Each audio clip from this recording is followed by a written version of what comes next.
Welland Memes, you us. This OV's for Welland Memes who couldn't be here tonight. Yes. I don't like beer, Yeah.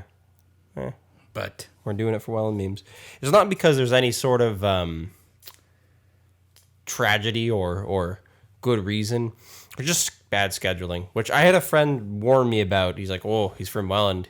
He might be late or there might be some trouble about that. And he was right. it's beer. It's beer. Anyways, living up to stereotypes. Yeah. Welcome to A Funny Thing Happened on the way to the podcast. I'm Jesse. And I'm Eric. It's Nice been a to long meet time. you, Eric. I normally allow my guests to introduce themselves, so what do you do? I host a podcast. Wow. So do I. Yes. We have discussed that we need to get the necessary evil out of the way. We're trying not to talk about the pet podcast and being so meta, and we need to come up with a punishment for one of us talking about the podcast and being meta. For being punished to talk about the podcast, we need to talk about the podcast. Yes, necessary evil. Yes. So what should we have to do? Something that is achievable, hopefully, but also just not necessarily pleasant. Don't make it money. No. Money isn't... You can make it money if you think. It really depends. We might only have one person responding. We got to go with it. That's true, but that's not entertaining. Yeah. It could be drinking Unless it's related. expensive. It could be... Could you imagine $100? That'd be a big price to pay. Anyways, come up with something. Yeah. Be creative. Cheers. So, we have lots of options of things to talk about because it's been like 2 months. Yes. Do you want to save your OV story for later? Or do you want to talk about your OV trek? I'll talk about it now. If you're a Wellander, you are bringing OV, Old Vienna beer, to the region. Because I went to an LCBO in St. Catharines because that's usually where I buy craft beers and just because they have such a good selection and it's all like out front. Where the beer stores are getting better. Some of them have a little area to walk through, but for the most part, the LCBOs are just better, I find, for like finding something unique. And they had every kind of beer. They had like probably hundreds of different types of beers. They did not have Old Vienna. And I talked to the sales associate shelf stalker lady, and she punched it into the computer, and she told me there isn't an LCBO in the Niagara region that sells OV except the Welland location. I don't know which one, but presumably both. So I went to the beer store. They had it. OV, did it used to be brewed in Welland? Is that why No. there's... Then why is there such a... I don't know. It's like a mascot, I guess, for the city. It's sort of a nostalgia thing, because I hear that it was much better made at one point in time, perhaps Before before it was bought Molson. by Molson? Yeah. And maybe it was just something that people in that region... I know a lot of people like it. Even friends growing up. I had a friend whose dad would drink it all the time. And he's from Barrie or whatever. Well, I guess he probably was from Woodbridge. But yeah, there's lots of people that are older, maybe in their 40s or 50s, that remember a time when it was good. And there's lots of people still now that swear by it and say that it's good. For me, it's on the same playing field as like Budweiser or Molson Canadian or something like that. It's not great. It's okay. You're right, it's not great. You just don't like beer, though. Well, that's true. But I've had beer before that I've liked more than this. Yeah, that's fair. I mean, there was a lot of drinking at one point in time on this show, and I think that might have changed my opinion of many beers, just because it gave me experience. But most of them were shitty craft beers, so there's not too much to be learned from that, and I'm not some kind of cultured tasting person. You're not a cultured connoisseur of beer. Of fermented starches and watered down depression. It's kind of what it is. It's just poison. It's true. That is very true. I asked when I was having troubles finding OV before the show.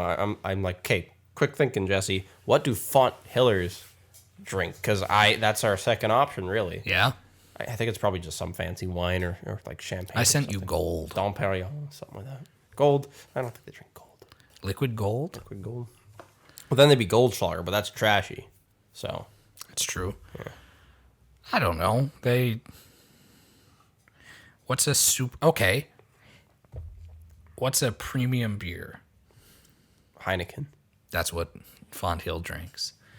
Welland has OV. Font Hill has Heineken. Okay, I'll buy it. It needs to reflect more of the attitude of the city, I guess. I don't know. Maybe we'll get an answer. I think Welland Memes knows. Yes. He probably knows. We could have asked him. And we will And we will. in the future. What have you been up to this past week? You mean since we last spoke on Saturday night or Sure. just in general? In general, doesn't matter. Okay. I made new alcoholic beverages coming to a Mugs and Meeples near you. You've made them and they're coming? Well, It makes it sound like you're distilling them or something. I made the concoctions. I mixed the liquors. You I invented this drink, or you just suggested I took it? inspiration from certain drinks, and I think we came up with 3 winners. Are you allowed to talk about the ones that won? I mean, I can kind of tell you what's in them. Okay. They- Get people excited. Go to Mugs and Meeples to try the following drinks. we took a very, very simple approach. We wanted to add another liqueur, something different, so we went with a melon liqueur, something that tastes fresh. Sounds like it'd be summer / spring-like. And then we also wanted to take basically drinks that, or alcohol that he doesn't traditionally sell a lot of, and find a way to sell it. Probably like gin or something. Gin is the number one thing that he doesn't sell. So we went. I think the solution to that is just buy less gin, but Yes, but make another whatever. drink. I like gin. Gin's okay. I don't Some mind stuff. gin. So we don't have the names yet because they obviously have to be board game / meeple related. Yeah.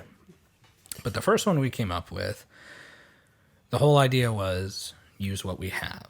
So he added melon. So we used melon. However, the first one didn't have melon because I still like this drink. So we have 1 ounce of gin, half a cup of ginger ale, quarter cup of cranberry juice, a little lime slice, and a sugared rim. I make that all the time, and minus the sugared rim. So, It's tasty. good drink, yeah. Yeah. Next one, layered very nicely. Raspberry liqueur or sourpuss, depending on who you are. 1 ounce of melon liqueur and orange juice layered.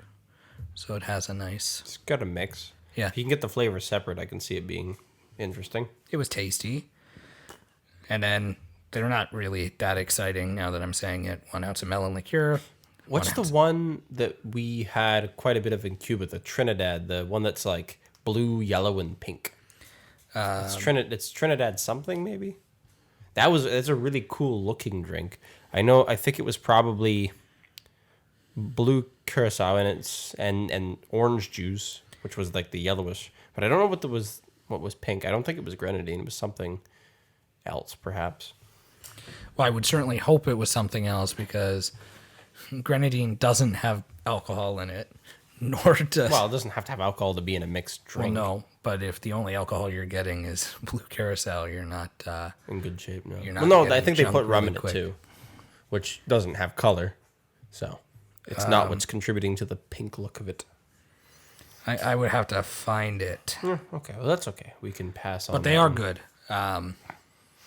When Tila and I were in Dominican, they served drinks that were red, white, and blue.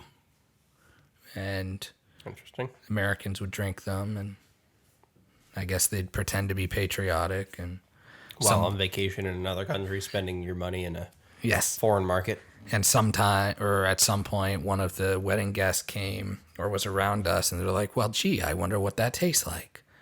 Like, well, America. tastes like America, so sadness and poverty. And we laughed, and the Americans didn't like it. No, I imagine they wouldn't. Whatever. Making me think of America's ass, and I'm not going to spoil anything, but you should look at the out of context Avengers Endgame spoilers if you haven't. And if you have no intention of watching the movie, which you probably don't if you haven't seen it by the time this comes out, they're really funny. Yes, the movie itself, because by the time this comes out, it'll be like Forever ago. 6 weeks after. So if you haven't seen it, you're probably not going to see it. I enjoyed it. I would not have thought they could have pulled it off as well as they did. Why is that? The other one, Infinity War, is great. No. I'm saying in general, not the movie specifically, but just the overarching 22, 23 movie story arc that actually works. Like they've had no bad movies. They've all been good on a sliding scale. There have been some not as good.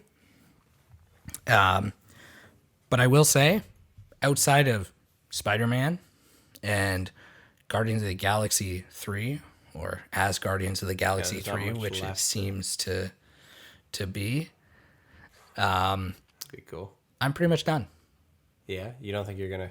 I How can you say that? There's gonna be more stuff. Well, I know there's more stuff, but as of right now, I'm not intrigued.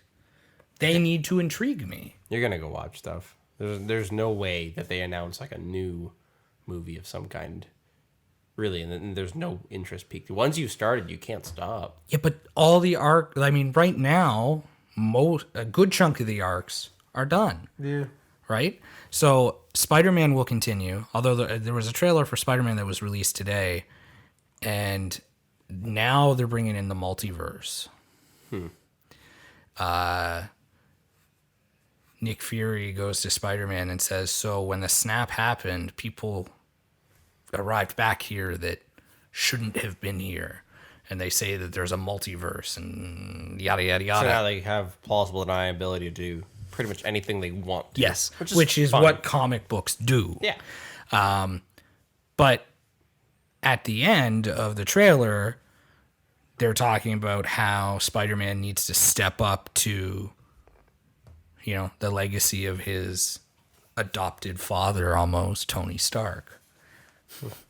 And I wonder if that's Disney's way of getting Peter Parker into the Disney fold without having to pay Sony for its Spider-Man rights.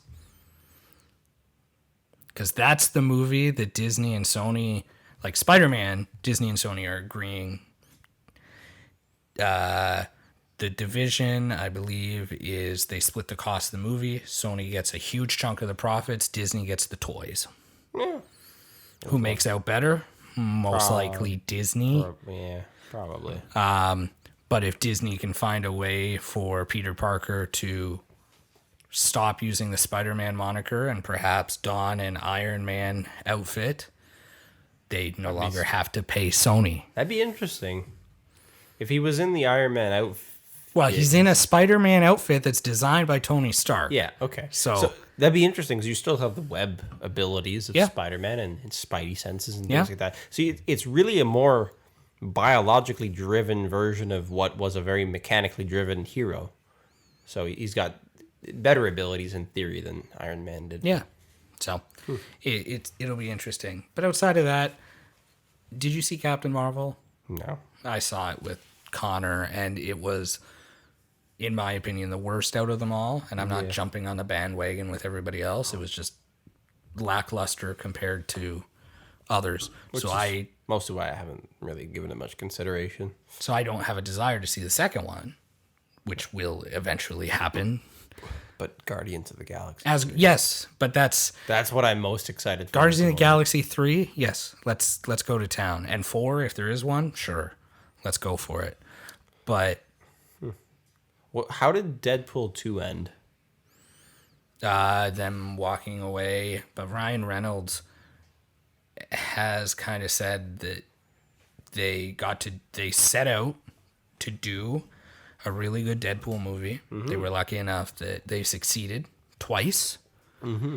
And they really have no plans on making another one. And now that Disney owns Fox, it'd be tough for, it's The in X-Men limbo. approach to including him again would be interesting. That's true, but they have to water him down. Do they? Yes, because now that now that Disney owns Fox, the X-Men will be joining the MCU, which is a PG-13 at best series. yeah, it's so you lame. can't have Deadpool saying fuck That's or pretty anything lame. like that.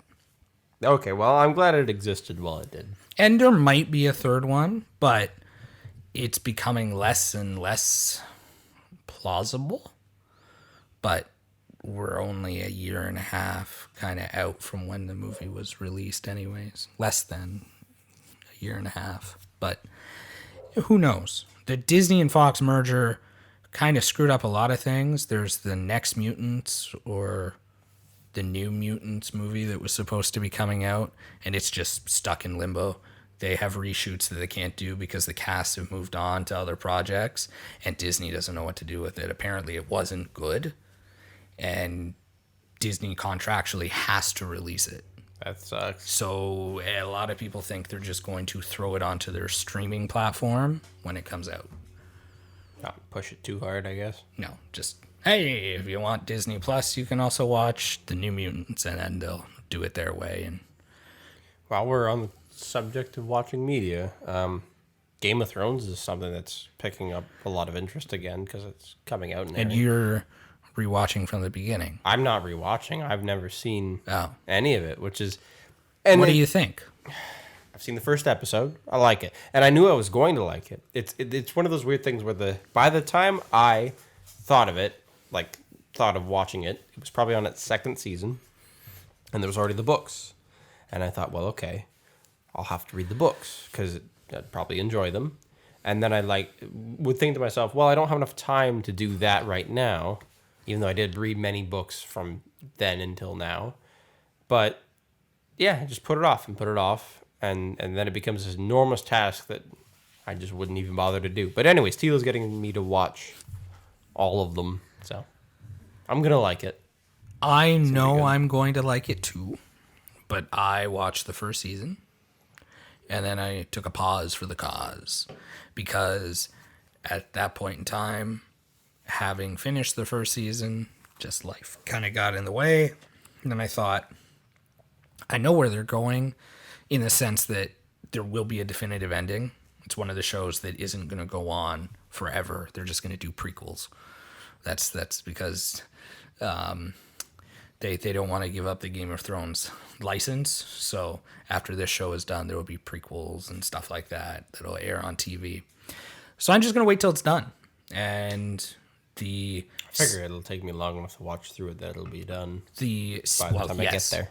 But the speediness of how I get into it is largely dependent on how many people say, the destination is worth the journey. Because it's a time. There's a lot of stuff to watch. Yeah. And We're such a burdened society. well, I mean, when you're talking about watching content, which is what we're doing, there's never been a more content-heavy time. Right? Because there's just so much out there. So if Game of Thrones drops the ball, let's say that and some people, this season is kind of torn. The new season has torn some people and whatnot in some very interesting ways. Let's say they drop the ball and whatnot. Is it worth going through? Because some people say season 2 is really, really slow too. And then season 3 and whatnot. Like it all depends. I mean, I'm just taking my time. I know it's going to end. I'm in no rush. Mm-hmm. There's enough good stuff to watch. One very interesting thing that's coming soon, and it'll be interesting to see how they do it. I think we talked about this.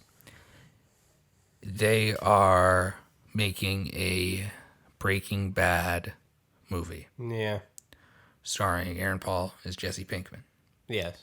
And it's a Netflix exclusive film, which is good for Netflix because they need that. And it'd be interesting to see how that translates, because Breaking Bad was known for its character development over the arc of 6 years, 6 seasons, right? Some of the best there is on TV. Yes. And now you have a character who kind of had a resolution, but he kind of got away and he didn't really know what happened. and now you're going to find out what happened to him in 2 hours. I'm sure that could be doable in the format of a movie because we already have the character. Yes. It's already developed. And there's not much to worry about. You know who is dead, who is alive still. That is true. Yeah. But it all depends on how they play it. Because a movie, we'll say it's a 2-hour movie. That's just 2 episodes of Breaking Bad. Yeah. So they either have to speed along the development as movies do. But it can work. It And can. I'll tell you why. The pace of Breaking Bad is not fast at all. Oh, it's slow. And it is slower than it necessarily had to be. And then they used it to their advantage in their format of storytelling. I think it's a lot to do with the way that Walter White and other characters reveal themselves. They're very mysterious. There's a lot to be known. Jesse is a much more impulsive character. So perhaps the storytelling could be faster paced. You don't really need to think too much about what's going on inside his head. You can see it. You don't have to tell the audience through a very complicated plot or the actions of the characters. It's perhaps simpler. It's probably easier to digest for most people, I'd imagine. That's probably what they're going to do with a movie. Well, we'll see. Yeah. Unless it's in the thriller category or something like that, but I don't see them doing that. Well, I don't know. Like, they spoiled the fact that it's basically Jesse Pinkman's story. It's not spoiling. Well, no, but they were secretly filming it until because they just really never left. Who are they? It's not an AMC production if it's going on Netflix. No, it is. It is? Yeah, it's Vince Gilligan and Vince Gilligan's production house. AMC must have something to do with it because They have the rights. They have the rights. But they kind of fooled everybody because everybody thought they were filming Better Call Saul because it's filmed in the same place, New Mexico, right? They have a cover. And somebody found out that they weren't, and then Aaron Paul and everything. It doesn't really spoil anything, obviously, but it'll be interesting to see what is brought about because one thing that was resolved quite well is outside of the internal conflict, most of the physical conflicts are gone. Yeah. Jesse doesn't really have anybody that would be looking for him. He doesn't really have a need to sell. Well, meth. his fingerprints would be all over that meth lab, Yeah. right? Yeah. And he's had trouble with the law before, so you have to assume that Could be connected to the murder of Walter White, I Right. guess. So there's lots of things that could happen, but hopefully it's not just fan service in the sense that it's It could be. Jesse's gonna go see Skyler and Walter Jr. and go like it'll be interesting. But I don't know. I like it. I think it'll be good. We should take a rapid swing to a different topic. Yeah. We should just hit on a bunch of things. Technology. It's an interesting one. Is there something new that you've seen that you're interested in or you already have acquired? Not related to the podcast. You got the Atomos. Yeah. We didn't really... I guess we talked about that before a little Well, bit. we did. In a podcast sense, even. Anyways, we have the ability to record video for an unlimited amount of time. That's great. Yes. It's got to be cooler things than that. I've been interested in GoPro again. I like the Hero 7, which is the newest one that's out. It's not new. It's been out for a while, but I want to do something different camera-wise. I mean, I've been wanting for a very long time to get back into photography, but I don't think that's an option really unless it's my full-time job or I have some other job that has a flexible schedule. It just burns in me every single day that I'm at work. And I think, well, what if I get a more portable camera or something like that and I could just keep it on me and I could just use it? I think there's interesting photos to be taken from a person who's framing a house. It's just, Of course. yeah, it's got to get creative. I took my GoPro in my pocket and I tried to do some stuff. I haven't even looked at the photos yet, but they're on there. That's pretty much the only one that I want to take on site just because it's small and it's basically indestructible, so it's safe. I just watch. I don't really purchase. The Atomos was a thing that wasn't necessarily needed, but it was something that can Necessary come in for- handy. Yeah. And as I think I'd said before, it's one of those weird things where it was available, it was a good price, and it completes the kit because now that record limit is gone, Yep. it Makes sense. makes the footage look, It makes sense for video yes. because it was a gap that needed to be filled. I can't think of a gap that needs to be filled in my camera bag anymore because I don't need any new lenses. I have everything I could ever want, which is weird because I suffered from serious gear acquisition syndrome probably 2 or 3 years ago. I dreamed of like every lens under the sun, but now I don't care anymore at all. And as far as the cameras go, pretty much the only thing I'd like to try maybe is the medium format stuff from Fuji. It'd be really cool. It's so expensive that I'll never do it, even though it's really good priced for medium format. I can't say I have everything that I have wanted, but it's getting close. Like a lot of the stuff is now just extra. The field monitor, yes, it's kind of like everybody that I went to school with has one. They're handy. They serve a purpose. I have it. Do I have a gimbal? No, but I have a Steadicam, so I have to pick my battles. Yeah.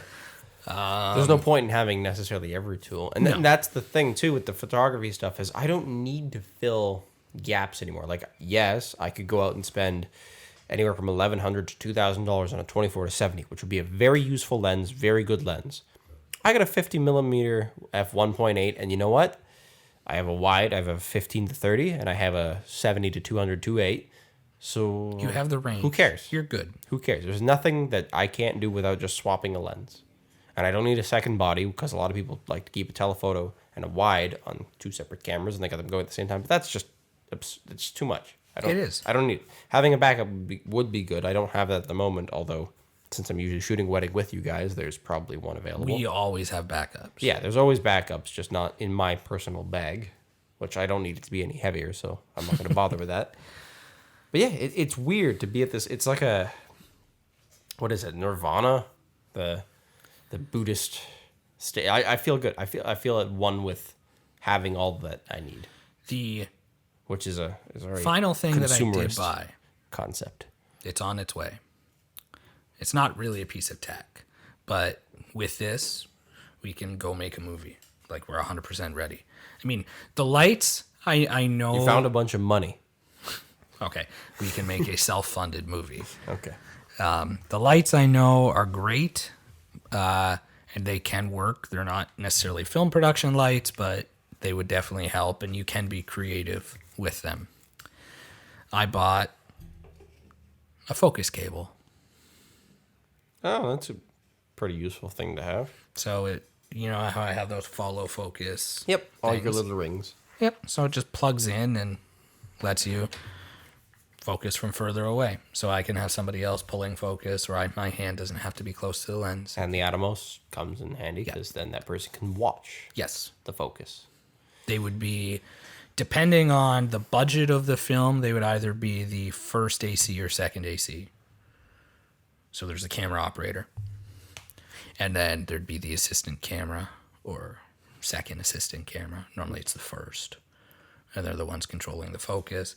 However, once you get into the higher budgets, there's always more lines running to the camera because the director have their own feed to watch and everything.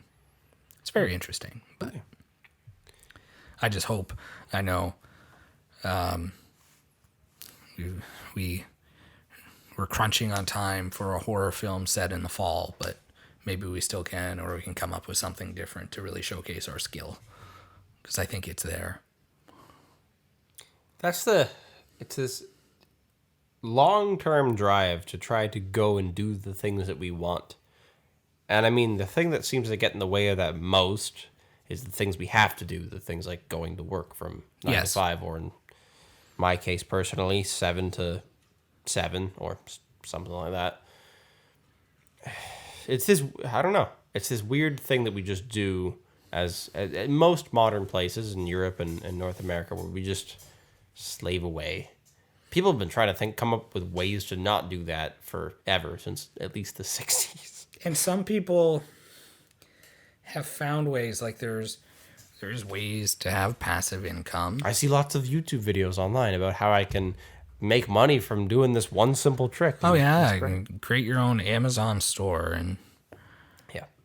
everything. All the get rich quick schemes, and then all of the there's people that are a bit more, I'm not going to say pessimistic, but they're realistic in that they're like, okay, you can make money doing what you want. There's ways to set yourself up to have your own personal business that at least affords you the basic necessities of life, and you'll probably be happier for it rather than working for somebody else.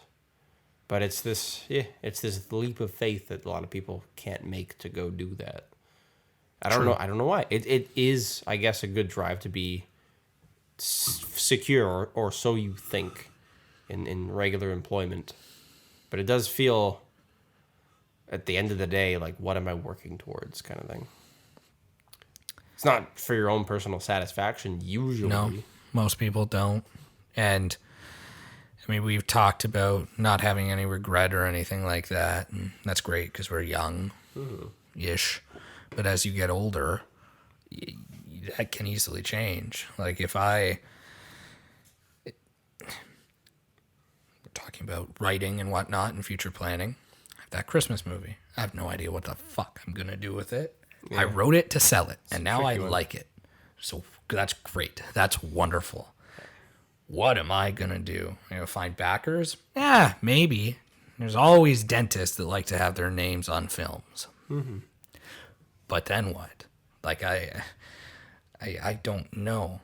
But it's one of those things where I kind of still want to try, because if I don't, then I'm just going to have this script that could be mediocre to adequate. Very unsatisfying. Yes. It's like having all this work put into the plans for a house that you probably won't ever build. It's dream crushing, right? A lot of people have expectations for where they'll end up. And I think that's the thing with a lot of these secure jobs, is you have this vision of maybe a pension or some kind of retirement or whatever. It's all about the destination. But this, if it's a thing you love, it is the cliche. It's about the journey. It's not that important really where it ends up. Like if you made this thing, right?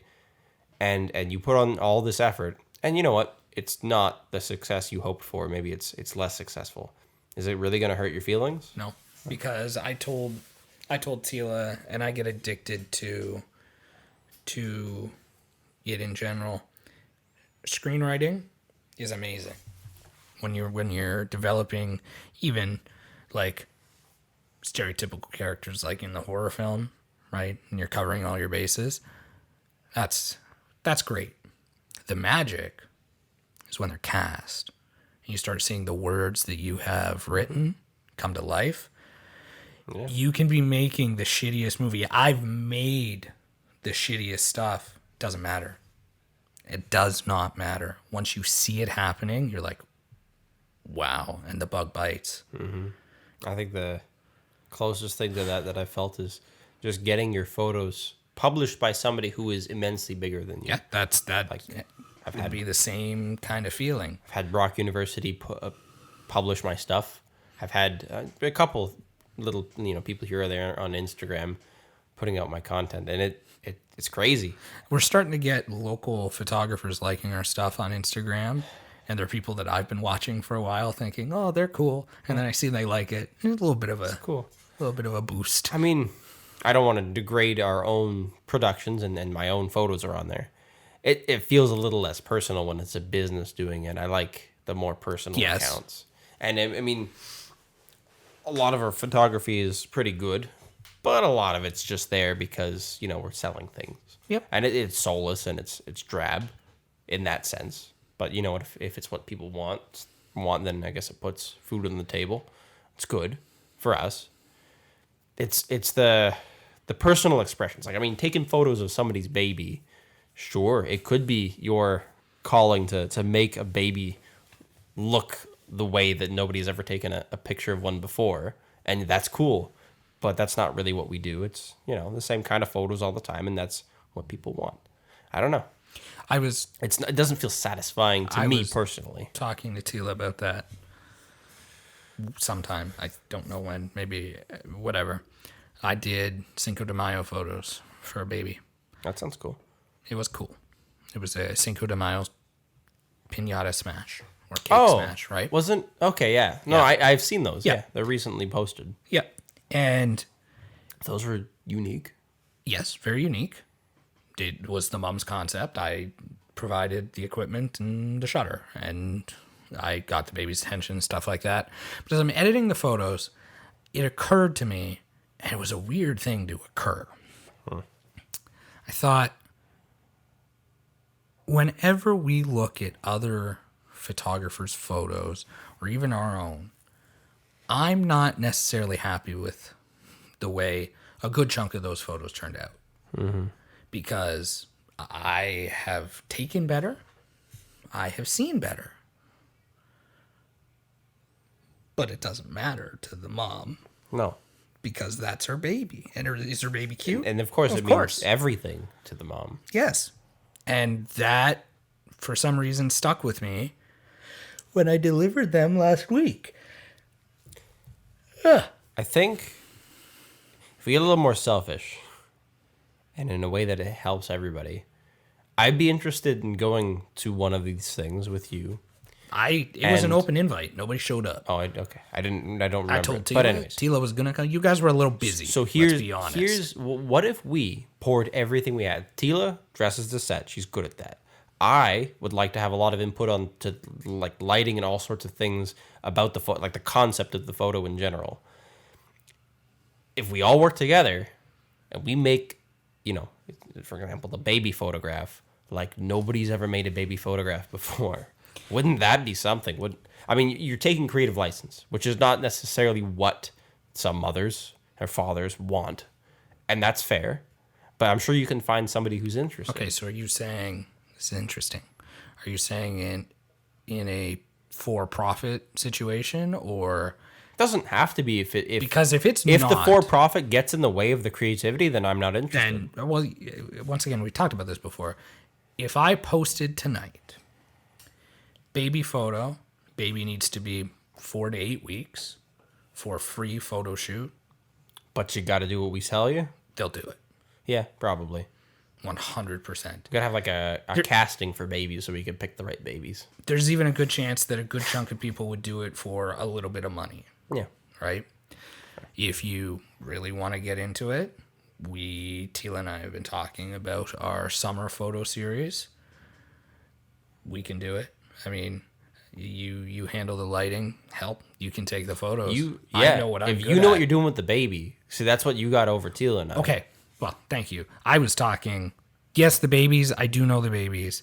I was talking about the selling side of things too. I'm also good at that. That's good too. But I'm not interested in it if it gets in the way of the creativity. Like, so if we can sell stuff, great. But it's I more like about the selling. promoting stuff to maybe sell stuff later. Because people don't know what they want. By selling, I mean like the selling the appointments and stuff like that. Oh, okay. Well, yeah, booking and all that's important. I'm thinking more, people don't necessarily know what they want in the sense that they don't know what can happen as far as the photograph goes until they see it. So if we can make something that is different, which I think we can. I mean, as far as the modeling stuff goes, my probably biggest inspiration is Irving Penn. I like a lot of his stuff, and I don't know, it's much older, the Vogue magazine kind of stuff, and it's been copied a billion times over by this point, but there's got to be a way to, be unique enough. And sure, maybe you'll just be in some weird class of hipsters doing something that nobody else is doing, and it's not that interesting to most people. But if you can catch some traction, it'd be pretty cool. Or just mean a lot to a few people. That's also a good route to take. I mean, that's Group. that's a profitable way to take it. That's why wedding videos or wedding photos are very interesting. If you break it down, if we've done our job right and they stay married, 60. Well, that's nothing very to important. do with our job. No, but that's a very important factor. We've done our job right and they stay married 60, 70 years from now, they'll look at your photo Yeah. And if we did our job really right, they'll even remember us, Maybe. right? That's cool. And we created a important memory for somebody, even their kids. I've looked at my parents' wedding photos before, stuff True. like that. So you can make it important for a small group of people, a Yeah, mom and a that dad. that means something, I think, to a lot of people. Although it's still there's this weird philosophy bender that I'm on. Yes, I've noticed. Yeah, I'm watching a lot of like Alan Watts and stuff, and it's really good. A lot of these people talk about the ego of the human, and really, I mean, all the things that we're talking about are very ego driven. They're very, trying to put yourself in the spotlight, or at least feel satisfied that other people appreciate what you do. The state of a pure artist isn't that to not have any Yeah, worries but- whatsoever about what people think. True, but I think photography traditionally wouldn't be egocentric, because if we've done our job right, well, Photographers Maybe are it the is. most egocentric artists that I can think of. They're worse than painters. Why do you say They're that? worse than performers because they want their name on everything. They're all about business and all about money, and they Okay. want way more than they're worth all the time. yes, That's every photographer. but the end product, outside of watermarks, right, stuff like that. also egocentric. Yes, Very egocentric. but every artist signs their work. Yeah. And that's that's great, I guess. There are artists that go off the anonymity side of things. Well, which is yes. cool. I mean, it's neat. It causes a bit of a buzz sometimes yes, when it you is you very can't much find the needed. person. It's mystery. I like it. So, are you saying we should take a bunch of secretive, mysterious photos and post them all around town? Kind of fuck that up by saying that on here. Exactly. I don't know. It sounds like if you just start buying billboards and you try not to leave a paper trail, so you get somebody with a fake name to do it, that'd be cool. Start sticking random pieces of art on billboards with no words. That's an interesting way to go viral. But again, you have to not care about the going viral part. You just have to do it because you love it, right? True. The harder you try not to care, the more you care. It's a never-ending battle. I don't know. I found. Well, my argument was that photography really isn't super egotistical. Outside of the watermarks or whatnot, if you've done your job, your personality, your style is the only thing that comes through the photo, right? Like, you're not supposed to be seen in the photo. It's not really about you, it's about your subject. So, yeah, it's a little ego driven if you're. Oh, I know exactly what we can talk about after this, too. But it's all in the photo. Unless you're in the photo, it's not about you. You're not the subject. Models are more egotistical than photographers. Not really. I'd say that a good model is a canvas for a concept. This is objectifying women, just so you're aware, audience. Yes, a good model is able to take a concept, even if it is not his or her own, and they can be that concept. They can convey something. It's not about them. They're a body. They're whatever they are in front of the camera. Okay. And yes, lots of models are egotistical too, but some aren't. Some of the best aren't. So it's this weird thing where the best of the best in any field, from like a credibility standpoint, are the people that just don't care, but they're good at what they do, but they just don't care. It's hard. It's hard to be like that. People try to be like that, but the harder you try to be like that, the more less you you're like care. that. Well, This is a very like Buddhist philosophy on photography, which is based on the Alan Watts thing, at least for me. I don't know. I do agree, though, and we've talked about it. We should get on I don't know if you consider your path to be currently fulfilling, at least 100%. I'm sure there's lots of fulfilling aspects. I've got Path fulfilling about what? right now the path you're on. No, I don't think anybody could really. You have to not find your path fulfilling to change what you're doing. I need to change. Yeah. We've talked about it. Nobody wants stagnation in their life for the most part, unless it comes with this idea of security, which is a total bullshit thing, really. Even if if you work with a big corporation, your job still could go away next week. Yes. You don't know. You have no idea. But let's change the tides a little bit. Okay. Let's talk You're not about one to usually just jump into pedophilia. Really? You said we had to bring it up. Okay. You said we had to talk about Oh it. yeah, I guess we did. Okay. What? Fair enough. I wasn't talking about pedophilia in general. No, I know what you're talking about. Yes. You There's- said we had to talk about it, there's and one- we don't have a guest. There is one among our ranks as photographers Yes. that has done things that are Well, nobody... reprehensible, to say the Right. least. But we still don't know all the details. We won't mention his name, by the way. No. And I've been thinking a lot about that because the counts are, like, the charges are numerous. Yes. So that's one thing that's not in his. He is guilty in the court of public opinion. He's very guilty in the court of public opinion. In fact, let's be clear. He is being charged with possession of child pornography, is he not? I'll get the charges. Or of a minor, at least pictures, explicit pictures of a minor. I'll get the Which are proper general charges. enough. Okay. We got to be Okay. fair. He and Jesse's going to give them, but I want to not drift off of what I'm talking about. He being His guilty in website the is court still of on. public opinion has been accused of things that he may or may not be guilty of, which include sexual abuse of minors, which is interesting. I mean, you're conflating two things with each other, and I get it. One goes hand in hand with the other, perhaps, although I don't know if it's true, and he hasn't been charged with it. So at least from a legal standpoint, there's no reason to believe that he has physically abused minors in any The way. charges are there's 2 counts of possession of child pornography and then make available child pornography and So accessing. he's posted it somewhere that other people can access. A lot of people have said it was his not his Tumblr, his Flickr. Flickr. And accessing. So there's no charge, in my opinion, that says that he has created it, but he has possessed, made access. I thought that was a general. Maybe it's an opinion that perhaps he had taken the photographs himself of somebody that he had some kind of that relation is to. the opinion, but I then don't know if it's true. as we said, and because there's so many, and there's been no news, like we don't even know if he's in jail. We knew there was a bail He hearing. was able to post bail. You know that? It was an option for him, I believe. Right. But I don't know if he did or not. That's just it.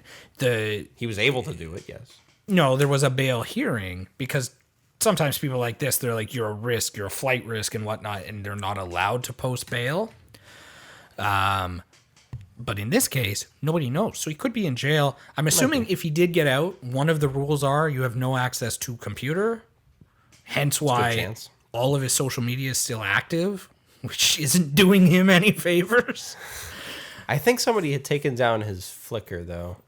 Which is, our guess is the police. Okay. Because of what might have been on So there. his Flickr account, which is a Yahoo provided service of it's a photograph social network, had explicit images of him and his wife, and that's all that I know about, which is just for your fun's sake. His wife is 70 plus, and In her 70s. and he is in his 40s. 44. So it's an interesting combination. There's nothing, I guess, morally wrong with that. Not at all. And there's technically nothing morally wrong about them posting videos of them doing stuff. Yeah, I know. It's weird that he chose to show his face very frequently when he's the face of a business. Flickr is interesting because, well, and he didn't put his actual name also. Should I? But yes, you can He find put it. his first name. Okay, well, it's easy enough to find. So he Yes. didn't do a good job. But I guess his intention was not originally to be known with his regular social media following. Flickr is like the most honest porn site ever. Cause Yeah, you said that, but I haven't taken a deep dive. you should look at porn on Flickr because pornography and every porn site is so polished, or in even like amateur videos, they're just awkward and they're not filmed correctly, or they're just very poor quality. Flickr is very good quality because these are photographers for the most part, but it is so incredibly honest. It's weird. Like there's no standard for human beauty, and it's interesting. It's not where I would go looking for sexual arousal, but it is an odd kind of art in Okay. itself. So Flickr porn, if you haven't looked at it, you should. I will let you know what I think. Keep talking. Sure, why not? The charge or the other issues stem from the fact that in some of the videos he's wearing outfits that he might have been wearing around children. So that's interesting. He has been a contributing member of his community, and that he has done Santa photos And at the Easter mall, Bunny photos. at the Penn Center, and he's done Easter Bunny photos and Yeah. stuff. And that's where a lot of the deep concern comes, because now people know that a alleged sexual predator by the court of public opinion has taken photographs with people's children. And of course, I can understand that people would be somewhat alarmed, but it's not really what he's been legally accused of, and we don't have much of a reason to think that he has abused minors in that context. No, there's weird things when you start to think about it, like why he was why he stopped his connection with the Penn Center, That's conspiracy, right? Because maybe the Penn Center knew something about him that... which we're not saying. Yeah, but maybe they did. I don't they care. This is conspiracy. This is outright conspiracy. There's no proof of this. But maybe they knew something that led them to cut ties with him, but didn't make that information available. And is it their responsibility? It's happened before, It- not it- with the Penn, but it's happened before.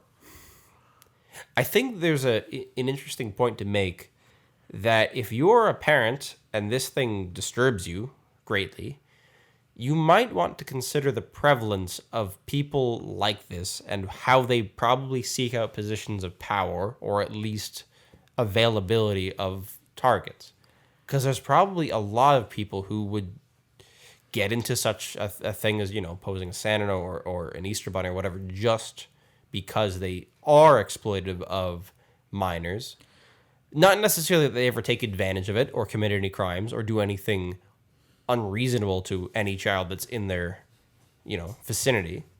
But I guess that's just how they feel, and they put themselves in that situation. It's true. It's a lot like how people that have perhaps power issues in their life might become police officers or other people of authoritative position, and then they become abusive of their power. And that's where we hear about all these, bad police officers and things like that. Another thing, there's an accountability, and we'll say for any mall with Santa, we'll use Santa as an example. Full disclosure, DH Media works with Santa Claus, obviously. Yes. And I think we strike a good balance with that, because if any parent, when they're booking with us, they have never asked, but when you go to the Penn Center, you don't know who the Santa is, right? You're paying and you're assuming that other people have done their work for you, right? They to have properly vetted him. Screen Yep. any prospective employees. But at least with us, if you're asking, we have a very, very thorough. Sure. Which raises the ability to be accountable for those kind of things. So I'm just saying, I think that's a good way of going. There's a weird community online that perhaps glorifies and tries to maybe wrongly justify people who have pedophilic tendencies, or no, maybe not that. I don't know what it is. Yeah, pedophilic, because they're not necessarily child molesters at that point. People that have sexual attraction to children, and that's very disturbing to most people, and I understand that. That makes sense. But I think there's a weird thing where humans need to come to grips with this is a thing. I don't know what we do about it. We should probably figure out a better way to protect children from unwanted advances and things like that. Or even wanted, because of course minors can't consent to things like this. But it's this, you see it on every forum. Like, oh, the only cure for this is a bullet between the eyes or whatever it is. And I'm sorry to that chemical person. castration, Yep. stuff like Well, that. maybe that has maybe some actual application. I don't really know. I'm not an expert into that at all. But Either. But to that person, I'm sorry. There are people out there that wish to do things that you find absolutely detestable. And I can agree with you that most of these things are very detestable. But it's on child abuse is pretty much as bad as it gets. It's better than anything you could do to an adult, basically. Yes. No matter how gruesome, even a serial killer is usually on a different level than a child predator of some kind. Yes. But there's so many of them in this world. I don't know. There's got to be something to do about it, but there's also got to be an acceptance that these things exist, and you can't act shocked every time it happens. There's, well, yes, that's true.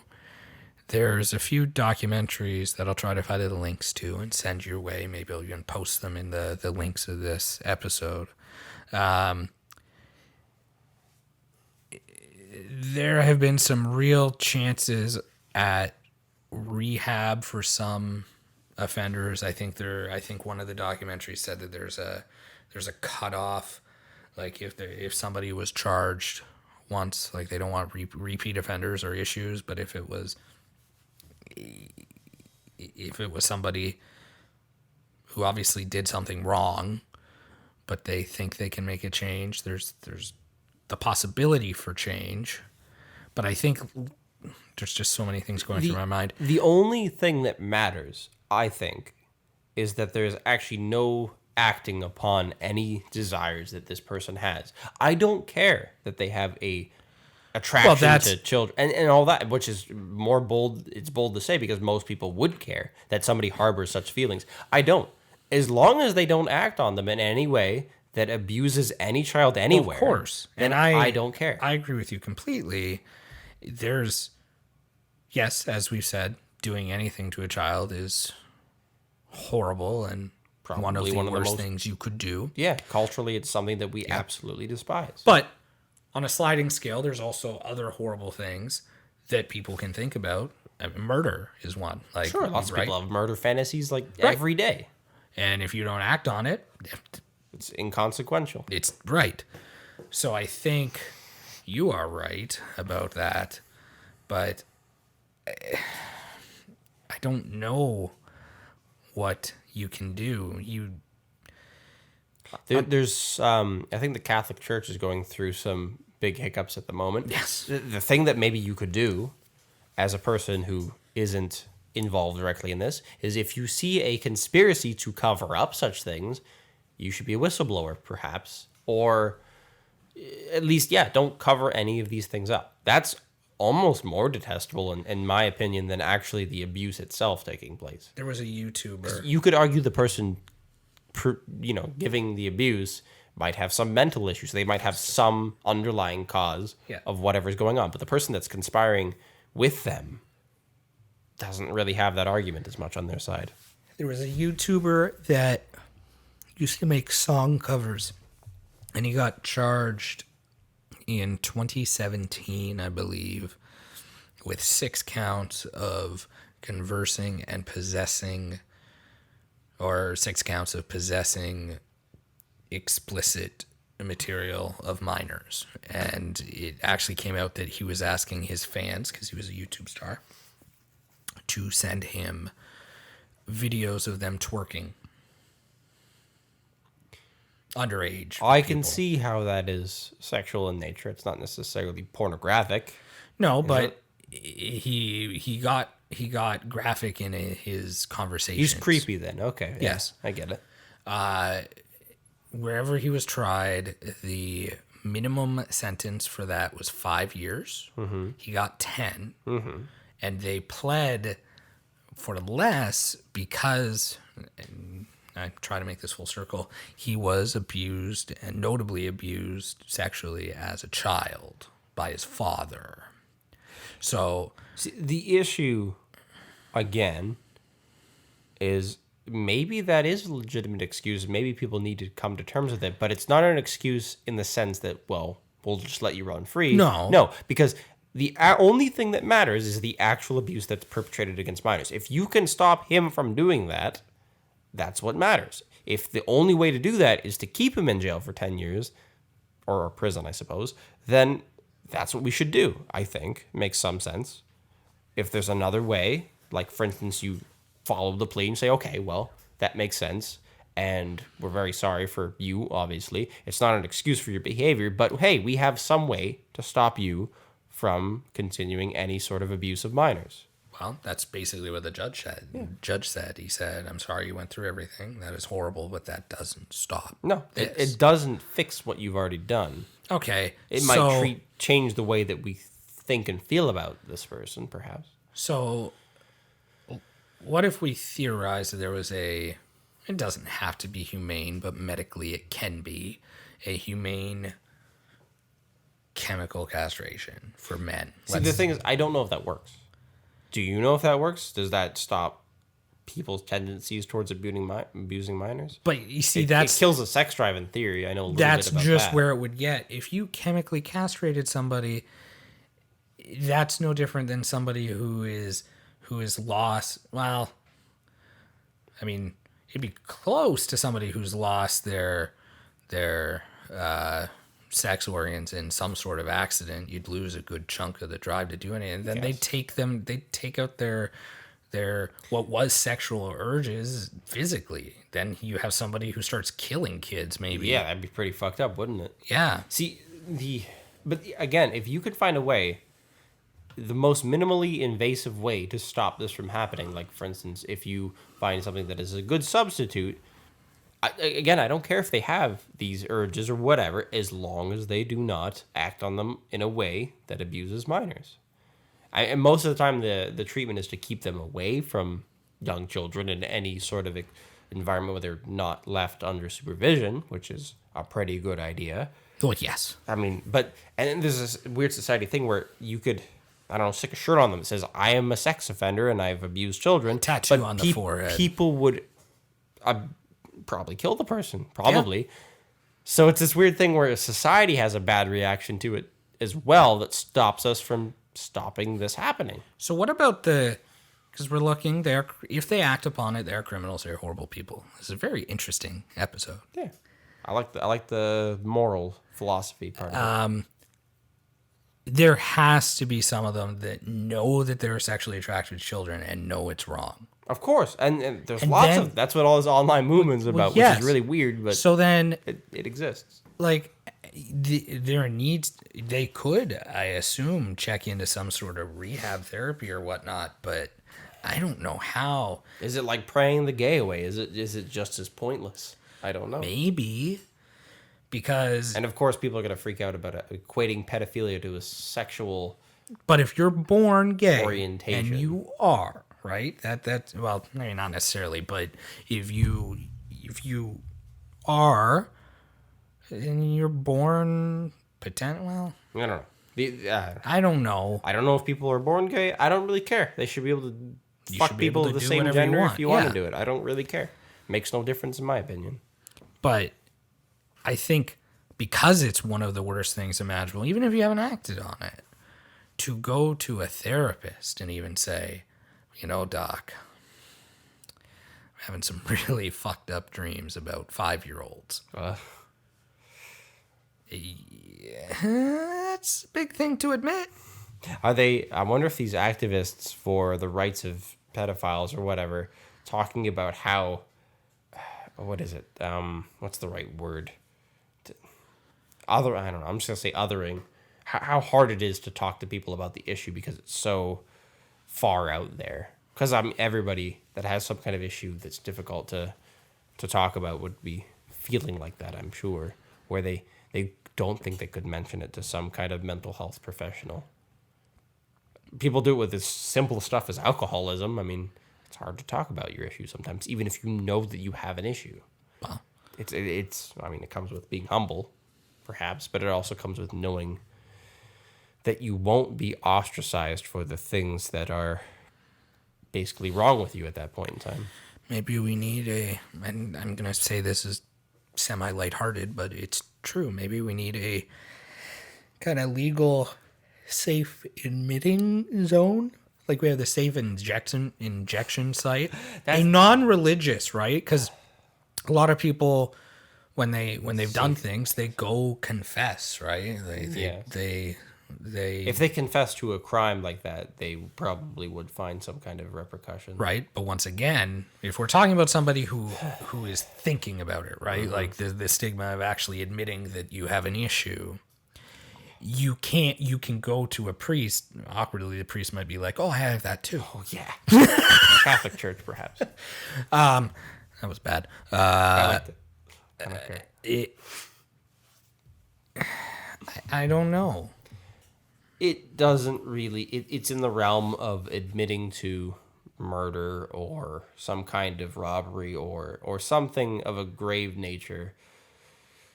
You can't admit it without having the guilt and having the legal repercussions perhaps swung at you. And I don't know if it makes sense to create an environment which that doesn't take place. There's lots of things which I think you should create the environment for. Like, for instance, there's this weird thing that we do in Canada. I don't know how many years it is, but you can, like, there's a day when you can, like, turn in any kind of, like, weapon. Like, if you have an RPG at your house, you can turn it in with Right. no consequences. But if you do it any of the day of the year, you're going to jail. Like, there's serious consequences. And that makes no sense. I think you should be able to turn in any weapon. If you have a tank in your garage and you want to turn it in, you should be able to do that with no legal repercussions. That is very true. Weapon off the streets. But we don't have that for crimes of such a serious nature. And it makes some sense. Just because you have guilt, because that is a thing that any human could have, it shouldn't make you exempt from feeling the repercussions of the crime, because you might have been caught anyways and held accountable. You could imminently be held accountable for some things, and just because you want to admit to it doesn't save you. Of course, we have the statute of limitations on some things, which is a little bit like that. And It's a complicated issue. it's so complicated. I mean, you can think of Joey Diaz, Yeah. great comedian. Yeah. He is admitted to a life of crime. Yeah. Absolutely horrible things he's done. I love him as a person. Yeah. He is an incredible person. I want to hear him talk. I want to hear the things he has to say. But it's conflicting. If somebody did that, the things that he's done to people to you, you'd feel very personal about it, or you see it happening to somebody else, you want that person to be in prison. 100%. Yes, but he did it, and it's beyond the time that could be held accountable for it. And you know what? We want to hear it. So many people want to hear it. I think Now, I saw an old CNN clip where they got some kind of pedophile on, and he was talking to the reporter about ways to make your kids less appealing to pedophiles, and it was the most weird thing I've ever seen. So I guess it doesn't apply to that guy, at least from my perspective. It's I don't know where the line is to be drawn. 'Cause well, when I- criminals, when hardened, even murderers, say in jail, "Hey, that guy's a pedophile. We have to kill him." Yeah, like they do that's how low. I think they that are. that's like prison level virtue signaling. Like, hey, we're not as bad as this guy. We should, But are they? Act We all just the- said they're not, right? in most humans' perception, that is one of the worst things you could do. Next to that, maybe the abuse of women.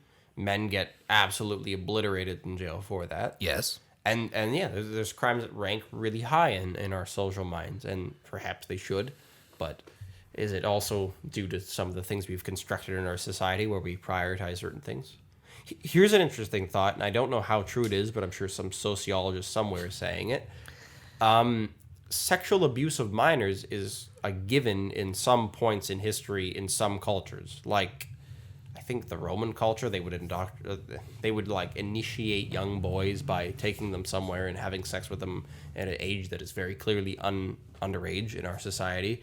And it was Like just what's this- underage? I probably like 13 or something. I don't know. Okay, well, years ago, women used to get married at Yeah, 13. well, but that's if you go to, I'm saying like an adult, like somebody who's older, an elder, or a lot of times the dudes were older. yeah, oh yeah. So it's the same kind of thing. So, but these people, I don't know, and I can't say because I am not them, but do they feel abused? Do they feel taken advantage of? Is it any impedance in their life whatsoever to living the fullest extent of their life? I don't know. I Is I have sexual an abuse opinion. something we've made up? I have an opinion. And we traumatize our minors by telling them that it is this horrible thing. Which is, I'm not defending pedophilia. I'm being philosophical, so don't take me seriously, please. And I'm not defending it either.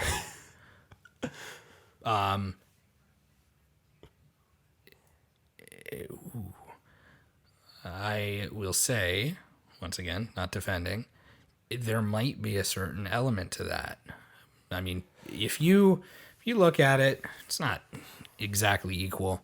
I found out years after I was in high school that I was bullied in high school. I never knew. Does it change me? It sours my thoughts of certain things in high school, but I never knew. Now, if you have a kid, and that kid is not physically abused, but used in a way that somebody older is sexually gratified, and the kid thinks nothing of it because they don't know what sex is the kid upset? Not necessarily. Is that person a monster that did it? Arguably, we say yes, and I think that's pretty fair. But when the kid grows up and the kid finds out that... Yeah, it'd be a shock, wouldn't it, to understand and to be hit with all the ramifications of what has happened all at once. Yeah. But had he not known, had you... Yeah, you can go on in your life and all that. I don't know. Obviously, it's the trauma to the child at that point that matters and nothing else. Yes. So it's based on the individual to much a degree. I don't know if I was bullied really in high school. I had a very drab high school experience. And when I say bullied, I don't mean like if I got go stereotypical. If I got swirlied, I know I was bullied, but I didn't. Yeah. It was just casual verbal. Okay. There's situations in grade school when I think back and I've apologized to this person that maybe I could have been a bully. There was a lot of like I've apologized physical to horseplay that was not really fair, and it was against one person more than it should have been. And I feel like perhaps I was a bully, maybe not even in their eyes, but I feel as what I can recognize as being a bully now, I can come to terms that that's what was happening, and it wasn't fair to that person. It's good that you apologize. Yeah, I would but what's it worth, really? I mean, it's done. It's apologizing to a victim of any kind might not bring that much satisfaction. Have you seen Billy Madison, the Adam Sandler movie? Yeah, I have. He apologizes to the Steve Buscemi character, calls him up, says, "I'm sorry, I made fun of you. I wasn't a good person." And then at the end, Steve Buscemi character shoots the other guy because he was on his bully list. So you may have stopped yourself from being killed in the future. Who knows? Maybe. This person went to police foundations, which is another.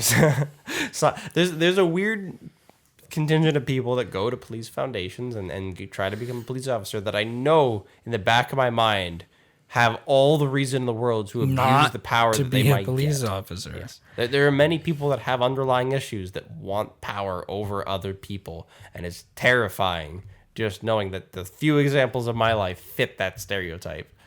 Like I can think of our mutual friend that is going to police foundation, and that's interesting. No, I don't know. When I was in grade school, Not good. there was a friend of mine, and he always wore an oversized parka. And that year that I met him, I had just learned who the Arrogant Worms were. It turns out this song that I'm referencing was never the Arrogant Worms, but there was a song called The Only Gay Eskimo. It's a funny song because it would probably really suck to be a gay Eskimo. There's not. If you're the only one, even worse. And I started to call him the gay Eskimo. And this was in a Catholic grade school. The name took. People would call him. A lot of times it just became Eskimo, right? Like we shortened it and whatnot. Years later, I found out he was actually gay. So I apologized. I'm like, I didn't know. He's like, Is it any worse though if the person is actually no, because he's like, that was in grade 7. I didn't know either. Okay. So maybe I inspired him. I don't know. But him and I talked. Like, obviously it was stupid. I met him actually, his brother was one of my brother's best friends. So it was right around the time when I was trying to clean up a lot of stuff. So we talked for a bit. I said I was sorry. And he was like, well, for the most part, it was funny. That's awesome. Well, it was. Maybe we should come to some kind of resolution after this podcast where we apologize to somebody in the past that we've wronged and see what happens. And we can talk about it the next time that we sit down alone with each other. Because this is interesting. I'm glad we waited 2 months to do it. It's better than it would have been if we just did it every We week. could always plan on doing It's true. yeah. As long as I don't mention the equipment, it's not meta. I was just about to say that's kind of Don't worry about it. okay. Because we've done it If a it's few personal times. character development, it's not meta. That's, Um, I'm making that rule.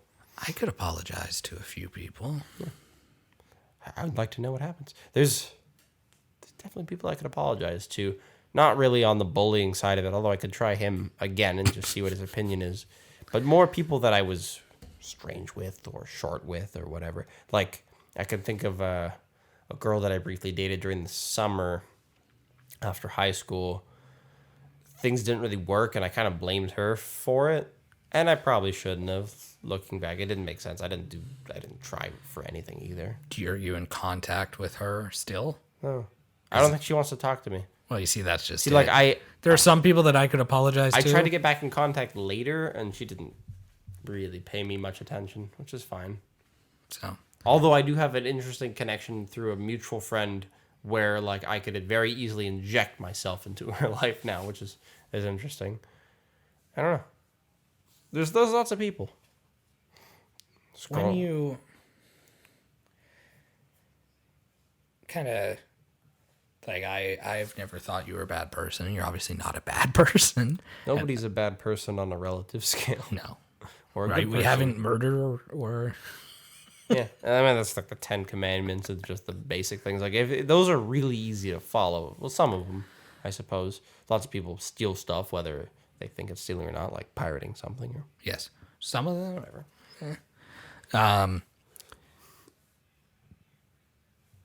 And sometimes as I grow older, I look back on certain things and like, well, I should have handled this differently. Or I should have not been a jerk or done something slightly different. I had a really weird feeling at the end of Saturday night, and it'll maybe tie us. I don't know if it'll tie us back, but Saturday night context. Saturday night context, we had a little get together with Justin and Connor and you and myself and It's fun. We went to St. Louis. St. Louis and had some food and Yeah. a beer. We went to St. Louis because we were preemptively hungry.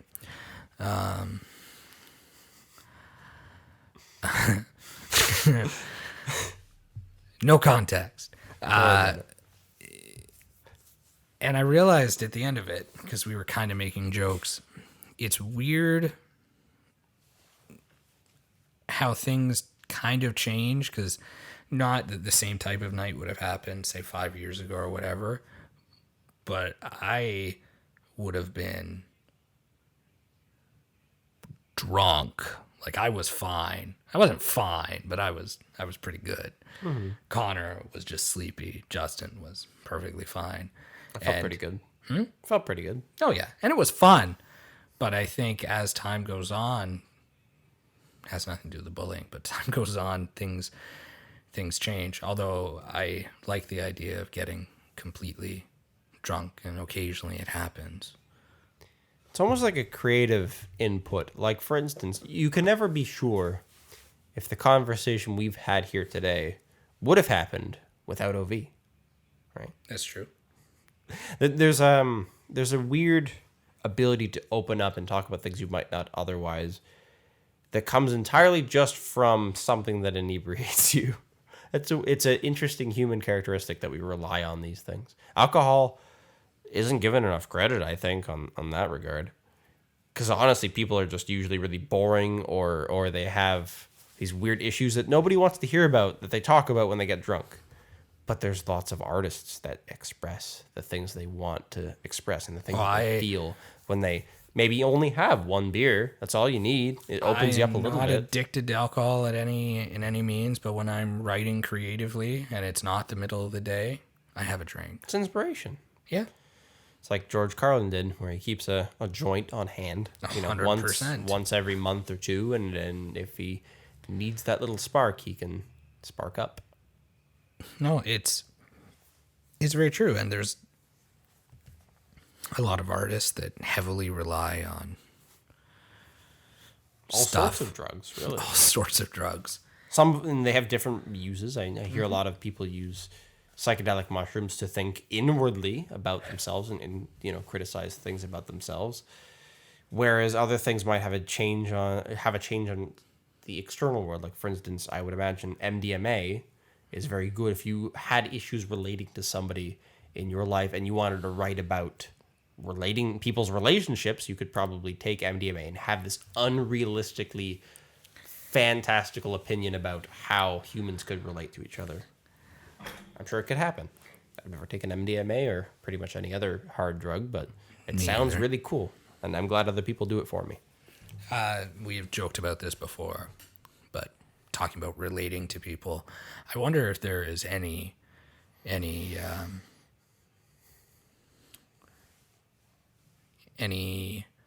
point or value in deep diving into what this is, because you've joked you make any two people talk in depth, even with other people, for at least an hour every week. They're going to know each other More so than they ever did before. Yes. Even if you've But known somebody for a decade. joke with Melissa sometimes, and I'll say things, and it truly is. I feel like, as I've said before, I feel like I've known you for 10 years, and it's a weird feeling because it's been 3. There are, I think, some of the best memories I have of just like purely getting to know somebody without the intention of doing it have to do with just friends that I would sit in a car in a driveway at one of our houses back when I was in high school or shortly after that when I would come home to visit my parents, and we would just talk from, I don't know, 9 p.m. till 3 in the morning. And if that's what it took, we'd just talk. And most of those conversations are entirely unmemorable, but they give you such a deep insight into somebody else's mind that it's incredible. And it's fast tracks things. If you can do that once with somebody, you're practically their best friend, really. That's true. You don't do that with people that you're not going to be close to. You can do it 40 times in a row, week after week. Good. I have a similar high school experience. I found myself in a position where I was on my front porch with a friend that I was best friends with through grade school. We fell out of touch in high school. And then we just sat there and talked for like 7 hours. Makes up for a heck of a lot of time. And I learned so much about her. And it was one of those weird situations that I'll never forget, because there could have been a turning point in our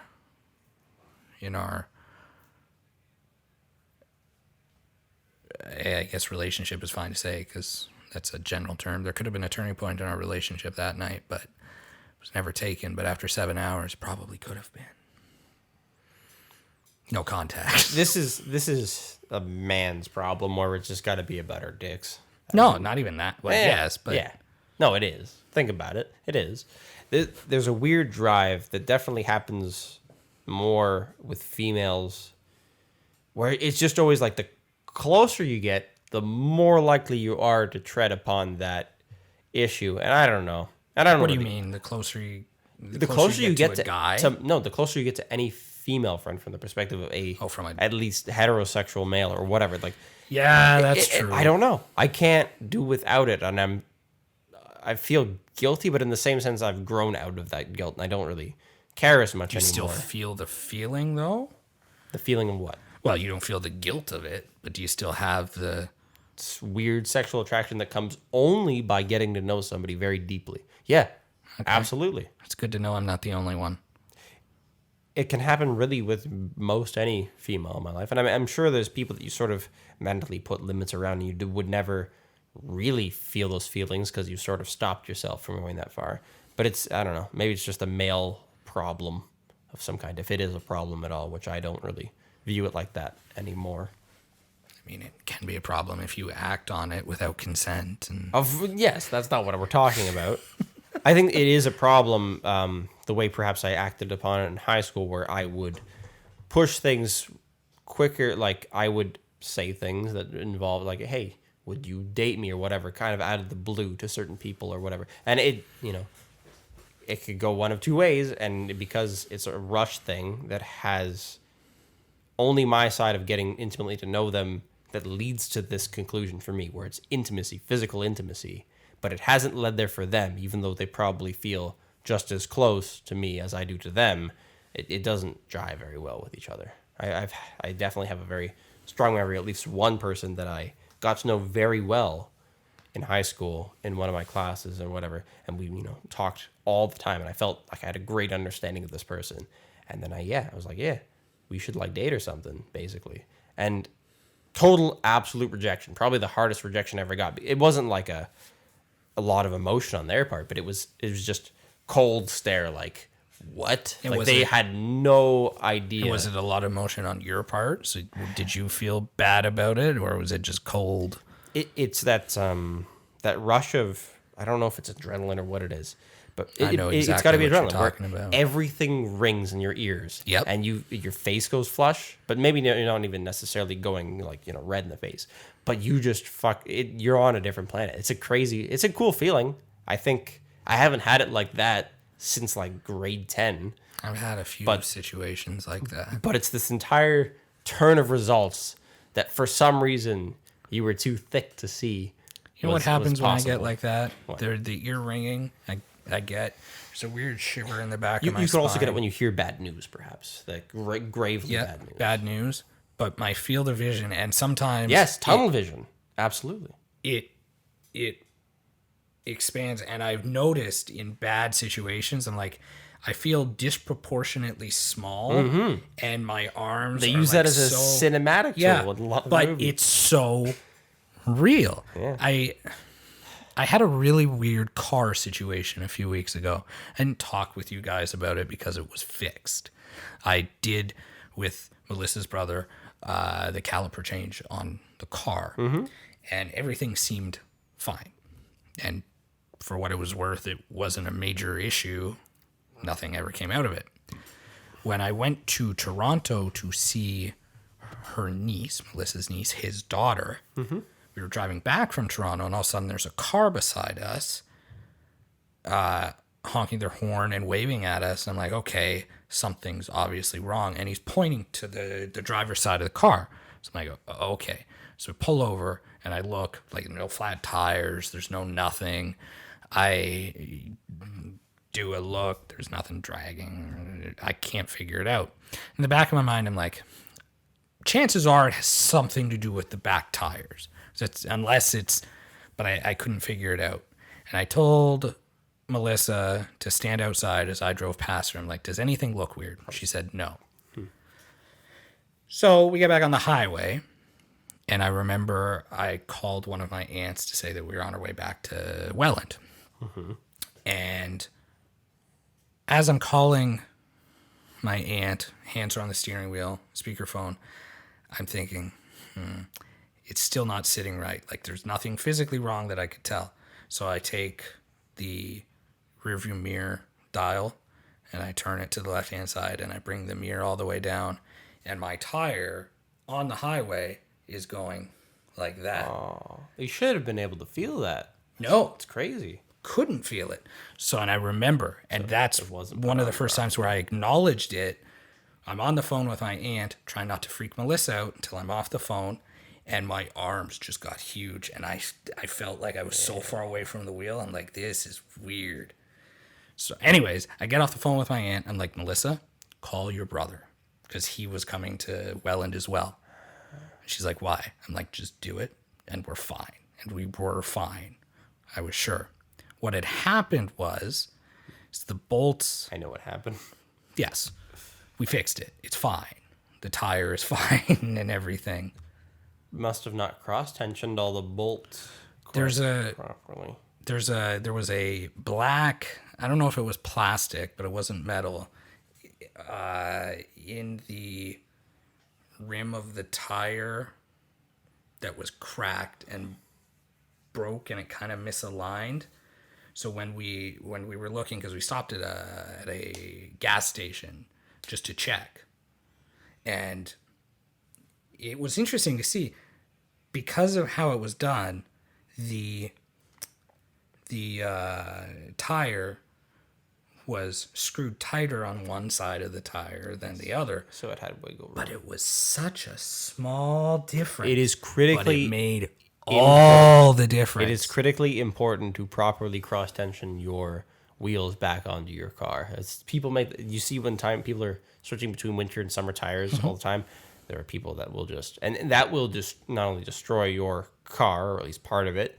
You can dislodge a tire and you can die. Yep. It's So very serious. We get back to Welland, because by the time we really noticed it, we were already on the QEW. So he followed us back to Welland. We fixed it, and then I went to my mechanic, and the mechanic said, well, You probably fucked your bearing a little bit. It might not show it now, but you've Well- worn it out more than it should have. well, yes. But anyways, that was one of the experiences where flush. Yeah, okay. I haven't had one in a long time, so I I have felt them occasionally, more than I probably should. It's an interesting story. That is a feeling that is, again, associated with ego, at least, because you have to care deeply about your own self-image or your own place within a rank of others to have that feeling. Because when you're doing that in your car, it's a sense of responsibility. It's a sense that Well, you Melissa's might have, right beside me. Yes. And if I was by myself, I'd probably not feel as bad. It's a sense of responsibility. Yes. Maybe this is more of a male issue than it is a female issue, because there is, I got to speak honestly about men in general. There is definitely a felt weight upon us to do things the right way. And Yes. sometimes we know that we can't, and we feel in the back of our minds responsible. Like, for instance, I've been doing a lot of renovating on a house that's now rented to other people. And there's certain things about it that I feel I'm not so sure about what I've done. And I feel very responsible. Like, in the back of my mind, it's like, okay, I did what I could. And I owe it to the person that I'm with to do it, because she's also involved in the renovation process, and I'm not going to make her pull all the weight, of course. But in the back of my mind, it's like, this is entirely my fault if something were bad to happen, which is okay, because at least I don't do like electrical stuff where somebody could like die or something. But it's just like, hey, I nailed on the trim above a door. If that falls and hurts somebody, or like hurts somebody's pet or something, all of that weight is on my shoulders. And there's this vulnerability that comes with maybe being a man more than a woman, at least in the sense of doing these things and not talking about them, not being open about them to everybody, because that's your responsibility to bear that weight. I can see that. And then, And maybe it's cultural. I don't know what it is, but I mean, there's been feel men situations expressing it. recently and not so recently where I'm doing stuff, and I think on Saturday night, I don't know if it was Connor that asked or it was you that asked, have you ever been in a situation where you're doing something wrong and it's going to end up being bad, but you just continue to do it? Yeah. Was it you that asked Yeah, that? I did. Okay. I was... The context, and I'll tell it on the podcast because I also wanted to tell this on the podcast where it was just us two. This is a fun story. Now we should probably wrap up sometime after this. But I know anyway. this was supposed to be short. I know, it was okay. It's good. I made the terrible, dreadful mistake that I think some people have made in a similar fashion, where I dropped something into a toilet. And you know what? It's worse. It's worse than whatever the heck you've done, because I work on a construction site, and there is not regular toilets. There's porta potties, and they get fucking destroyed. Yes. Okay. So, I was very lucky. It wasn't that long after it had been cleaned and replaced with all its fluids. But I lost my keys down the shitter hole. Oh. And it's this thing where it slipped out of my pocket in a way that I did not foresee happening, and I will not put them back in that pocket. But it's this split-second decision where it didn't take me more than a second to respond, where I knew immediately what had happened. I knew where they were, and I knew I am not leaving without my keys. So I have to do this right now. There's no benefit to waiting. There's no benefit to thinking about it. I can worry about how gross this is after I do the thing that I'm going to do anyways at some point with no other solution for it. So I threw my hand down that hole and I grabbed them and then proceeded to wash my hands in hand sanitizer and towel them off for like a good 10 minutes because there is no sinks with hot running water and soap. There's hand sanitizer and towels. And I did it to the best of my ability. And I haven't died of some kind of E. coli infection, so it must have worked. Yes. Did you, when you got home, even though you'd use hand sanitizer, did you give yourself a proper clean at home? Before that, when I was on break. Absolutely. Didn't even touch my phone. I just went and did that. Good. It's important to do. It's very important, especially after digging and shit. Yeah. But it's this thing that you have to do. You have to get over it. You have to suck it up. You have to do it, and you do it in a split second. You make that kind of decision. Yeah, that was... Nobody else had a really good reply for my story, which is unfortunate. But maybe some of you out there have a situation in which you've done something similar. Maybe not as dirty. Well, I was going to say, there's varying degrees of... Maybe it's you saw a kid fall off of a bridge into water, and you jumped in and you saved them because you're a hero. Maybe. That's a split-second decision. It's not grave in the sense that... Or disgusting in the sense that you've, inconvenienced yourself in such a way. There are consequences to what I'm about to do, and I don't know what they are. I could be hurt. I have one. It didn't end badly. I don't know if I've ever mentioned this on here. It's good. It's Yeah. good. I like fresh stuff. It's rare. I used to work overnights at Burger King in Welland. And the general protocol for the stuff like that was if it was a giant food order, you'd pull the car out front. That's every restaurant and everybody hates it. But right, but get used to overnight, it. there's very few staff. And it was made even more annoying because the waitress was a woman. And because we live in this type of society, and in this case it obviously worked, or was a good thing, the woman wasn't supposed to go outside by herself. Which, I mean, becomes problematic because it really should have just been me taking out the food. But no, I just escorted her out. Weird. Yes. Very weird. Very patriarchal. Should let that woman suffer the consequences of being alone. Well, one night, she was grabbing the food, and we went out, and this guy was drunk driving. And he was waiting by his car. Like he'd got out of his car and he was smoking on the hood or something like that. This was quite a while ago. And he started making physical advances at her. Mm-hmm. Having the confidence that only alcohol could give Yes. you.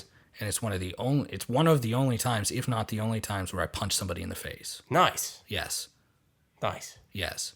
And There's nothing more satisfying than feeling justified. it was very satisfying. Even more satisfying was the fact that the kerfuffle, the fact that she screamed and him yelling, the fact that there's a gas station across the street that just happened to be attended by a police officer filling up his gas. The guy was charged. Awesome. Yes. So that was a split-second decision that could have ended badly, but didn't, because he was surprised that I hit him, but nobody was more surprised than me. Yeah.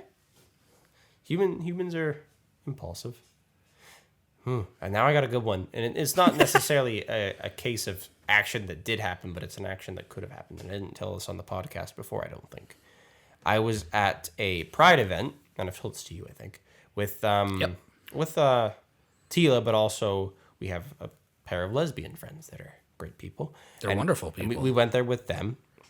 This is their jam, I guess. So, and we were walking around on, what is it, Church Street? The one that's like the gay district of Toronto-ish, basically. Don't know why you're asking me. I don't know. Maybe you have cultural awareness that I don't. But anyway, No, I think there's it a is Church Street, though. Okay. Anyways, there in Toronto, been. at the beating heart of all this, where there's tons of stuff going on. It was quite a sight. It was fun. I should really go. Yeah. There's lots going on. Somebody decided that he was the big macho man in the situation and thought that he should grab the ass of a lesbian, which you could infer perhaps by where she was, who she was with, and just the way that she was conducting herself. Anybody could see that, I think. Yeah, no, he sure, I'll say it, sexually assaulted or whatever, did whatever he did, groped her. And it was this very interesting situation in which it was immediately called out, I believe, by Tila. We were there with another friend, but I'm not going to name her because she's a cunt or something. Anyways, Sand? yeah. Yeah, no, it was immediately called out. And it was in this situation where I immediately turned to this person after hearing and vaguely seeing what had happened and got face to face with this person who was perhaps using steroids or at least working out a lot, but they seemed like they just had the anger and all this weird, maybe there's some kind of other drugs in their system. I don't know, but they were very stocky and like built. And I had to do this thing where I, went up to them and I told them exactly, get the fuck away, do whatever. And there's this whole thing where I can't remember exactly why, but he started getting closer. He tried doing something. I had to put my hands on this man's shoulders, continually telling him to basically fuck off in a polite way because I didn't really want to escalate the situation at all.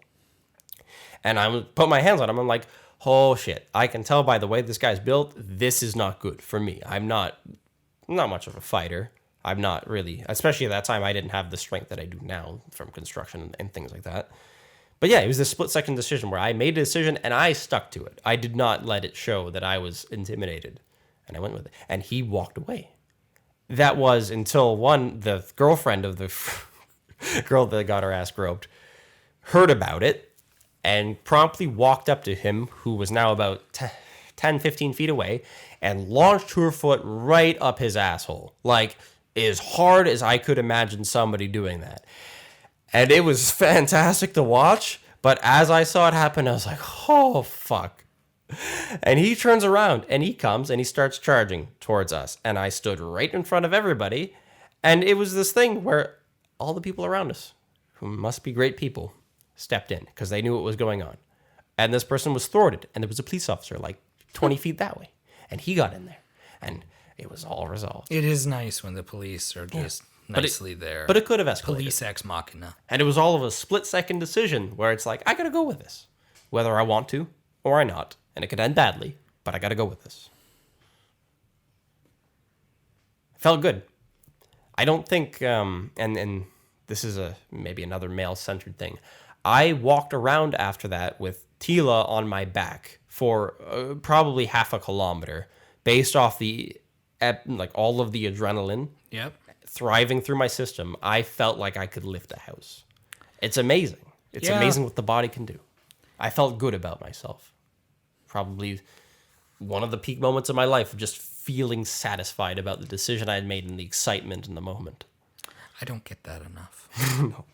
It doesn't happen all that often. It has to be something really special.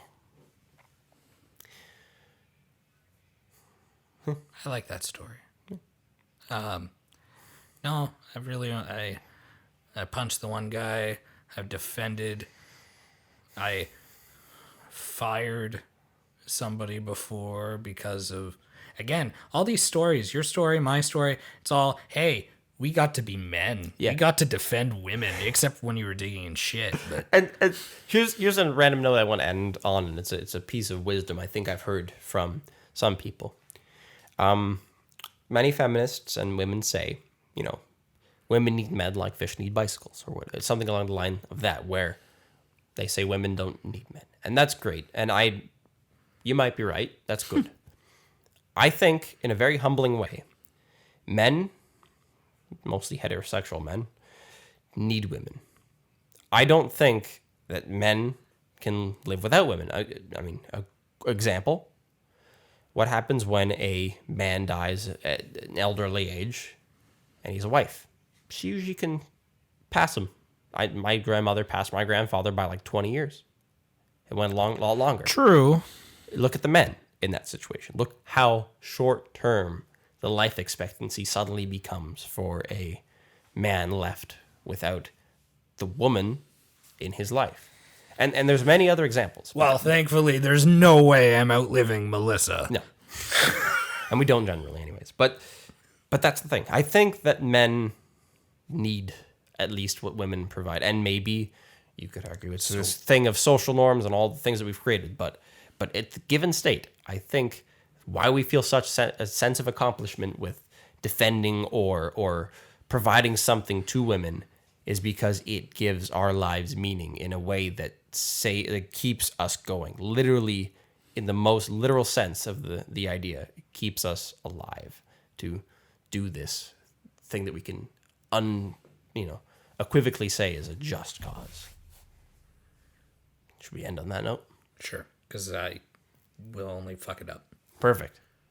Have a good night, everybody. Get philosophical. Learn some shit. It's been a good podcast.